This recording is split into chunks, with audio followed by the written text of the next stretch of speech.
Buenas tardes, chicos. Retomamos el tema de la estructura de los textos. Ya lo vimos en la primera evaluación a través del libro de primero de bachillerato, por eso hablo de repaso, pero sin duda lo vamos a ampliar mucho mejor y lo vais a entender mucho mejor a través del libro de segundo de bachillerato. Tenemos que llegar a un esquema como este.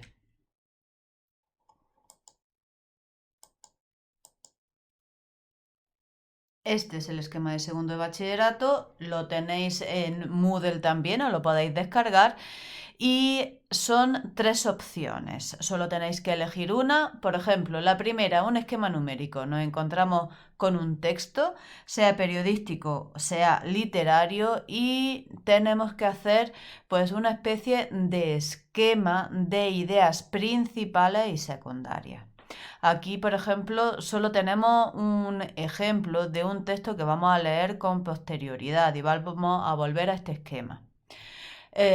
La opción número 2 sería un esquema estructural. Para hacer este esquema estructural tendríamos que conocer si se trata de un texto periodístico argumentativo, porque los textos periodísticos argumentativos, acordaos que tienen una estructura diferente, acordaros de inductivo, deductivo, todo eso lo vamos a repasar en este vídeo y para llegar a una conclusión, establecer cuál es la tesis, etcétera, etcétera.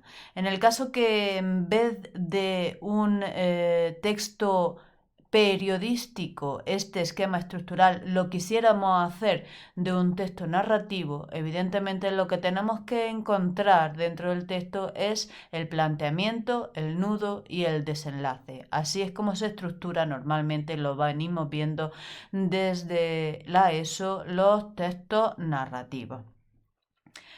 Y un mapa conceptual también se puede utilizar. Cuando leamos el texto os quedará claro cómo se realiza este mapa conceptual. Ahora mismo, como no hemos leído el texto, pues os parece un poco raro el leer este tipo de enunciados, pero va a ser muy fácil con posterioridad. Textos que nos podemos encontrar. Literatura, por un lado. Hemos hablado de poesía. La poesía, lo que tiene un texto poético, pues evidentemente es que está escrito en verso y que los versos normalmente se desarrollan en estrofas o en estructuras pues líricas en general, en estrofas líricas. Eso significa pues, que si nos encontramos con un soneto con dos cuartetos y dos tercetos, pues la estructura, como mínimo, tenemos que decir cuál es la estrofa que nos encontramos. Pero no solo nos podemos encontrar con poesía y hablar de estrofas y hablar de cuáles son las ideas principales que se expresan a través de esas estrofas. También nos podemos encontrar, como hemos dicho con anterioridad, con la narrativa. La narrativa, recordad y apuntad, se trata de textos que normalmente tienen un planteamiento, un nudo y un desenlace. También tenemos que recordar algunos conceptos como flashback o flash forward, porque el tiempo será determinante también en algunos tipos de textos narrativos. En cuanto al teatro, pues lo único, normalmente el planteamiento se hace como lo de narrativa, ¿no? Se plantea una acción con la diferencia, pues que evidentemente que los protagonistas, las personajes, hablan en primera persona y nos vamos a encontrar pues con enunciados quién habla en cada momento. En cuanto al periodístico, que es algo que tenemos que tener muy claro cuando terminemos este primero de bachillerato, pues nos vamos a encontrar con varios tipos de formulaciones, algo que ya vimos en la primera evaluación a través de un vídeo. Os recuerdo, os planteo aquí el link para que lo veáis. Era aquello de inductivo, deductivo, lineal, etcétera. Lo revisáis y tomáis apuntes para que no se os olvide, ¿vale? Y finalmente, lo que vamos a hacer es leer un texto de segundo de bachillerato, del libro de segundo de bachillerato que manejaréis el año que viene y que está resuelto como habéis visto con anterioridad, a través de ese esquema numérico, esquema conceptual, etcétera, etcétera. Entonces, chicos, no hay semana sin show. Cualquiera de nosotros conoce a personas con inquietudes políticas, hombres y mujeres a los que reconocemos capacidades de convicción, de liderazgo, capaces de articular un buen discurso, de apaciguar los ánimos en un equipo, seres que despiertan respeto y respetan, que negocian sin humillar al que lleva las de perder, sagaces, peleadores, convincentes. Cuando nos encontramos con alguien que posee este poderoso atractivo, pensamos, ¿y por qué no hay personas así en la política? Esta semana hemos tenido una vez más la respuesta. La vida laboral de los ciudadanos que viven fuera de los focos obliga a una negociación continua. ¿Cuántas veces no se ha de controlar el impulso de soltar algo desagradable? En cuántas ocasiones la buena educación vence al exabrupto. ¿Cuánto hemos reprimido, me incluyo, la parte desabrida de nuestro carácter para que nuestros hijos tuvieran un buen ejemplo en casa y nos hemos callado ante un chulo por no liarla? ¿De qué manera la armonía familiar se mantiene gracias a que hacemos oídos sordos al ya célebre cuñado? Y esa actitud no nos hace menos auténticos, menos apasionados o valientes, porque echamos mano de recursos como la seducción para salirnos con la nuestra.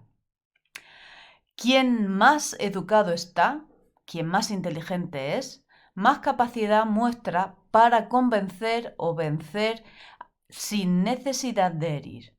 Como antídoto a lo que hemos visto esta semana en el Congreso de los Diputados, yo propongo observar lo que ocurre en la calle, en el trabajo, en nuestro hogar. ¿Podemos permitirnos el lujo de insultar a la mínima sin que eso tenga consecuencias lamentables? ¿Cuántas veces en la vida ha pronunciado usted una mala palabra para desacreditar al adversario? Fascista, golpista, indecente, indigno. Jamás he utilizado estos términos en un cara a cara o en un discurso por más encendida que ésta fuera. Si alguien las ha usado contra mí, no concebiría la posibilidad de una reconciliación. ¿De dónde surgen entonces esas formas y ese lenguaje en el oficio actual de la política que hasta ahora desconocíamos? Están calcadas de Twitter, de los shows televisivos. ¿Para qué público actúan los que convierten el oficio público de una de esas payasadas de lucha libre en que tanto inspiran a Donald Trump? Deben saber ustedes que quienes se dedican a la política, que no todos los votantes, estamos enzarzados a diario en peleas virtuales y si alguna vez nos hemos revolcado en ellas, porque momentos de debilidad los tiene cualquiera, estamos empezando a evitarlas al ser conscientes de lo intoxicadoras y estériles que son. Sacan de nosotros el monstruo que tenemos encerrado en la vida real bajo 7 llaves.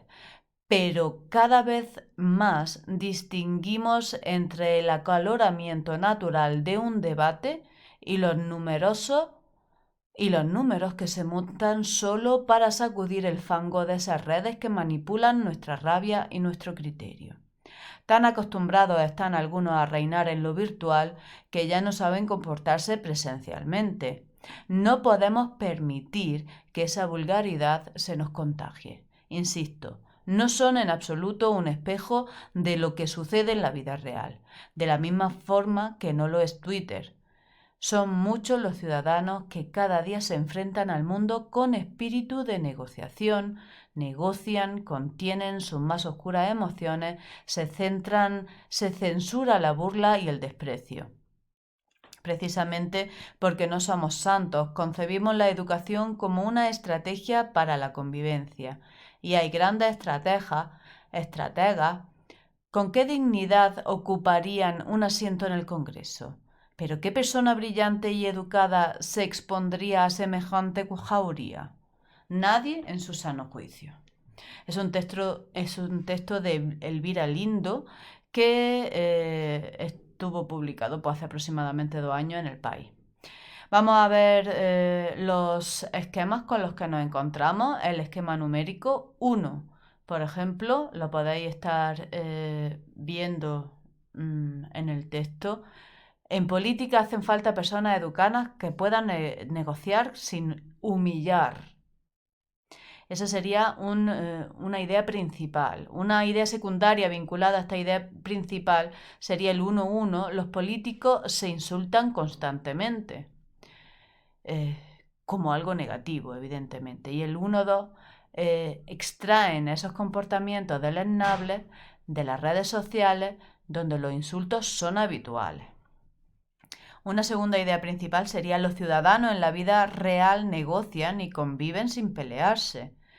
Y una idea secundaria a esa idea sería que las personas educadas evitan los conflictos y las peleas, ¿vale? Quiero que pausadamente veáis el esquema estructural y el mapa conceptual. Yo, como vuelvo a decir, considero que el más fácil es el esquema numérico, pero cada uno debe de utilizar el que más cómodo sea para él, el que entienda más fácilmente y que le sea más fácil aplicable a los textos. Para ello tenemos un texto. Lo he sacado de nuestro libro, del libro de primero de bachillerato, un texto que conocemos bien, que es el de la página 34, el regalo más cutre. No se trata de que hagáis estos ejercicios, sino que apliquéis el tema de la estructura. Hacedme una estructura, como hemos visto con anterioridad. O un esquema numérico, o un esquema estructural, o un mapa conceptual. Evidentemente, este es ejercicio de examen.